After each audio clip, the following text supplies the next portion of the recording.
Okay, the next thing is the development of the atria. So let's see.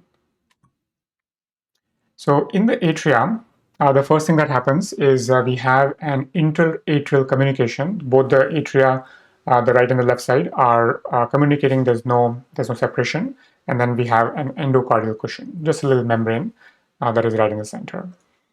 The next thing that happens is we have something called a septum primum, which grows towards the endocardial cushion. It goes down towards the endocardial cushion and it narrows the ostium primum. Ostium primum is the space in between those two areas. That's the ostium primum. The next thing is that ostium primum, it just keeps on elongating towards the endocardial cushion.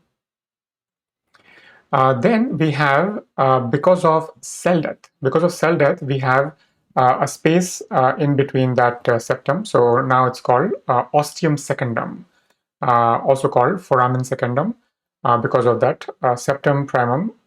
It forms that due to the cell death.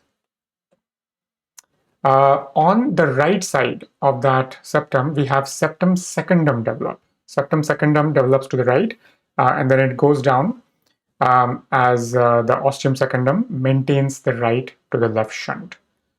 Right to the left shunt.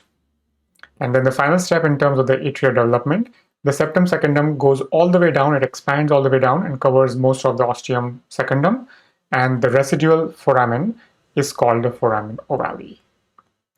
Right? So that is the normal development of the atria.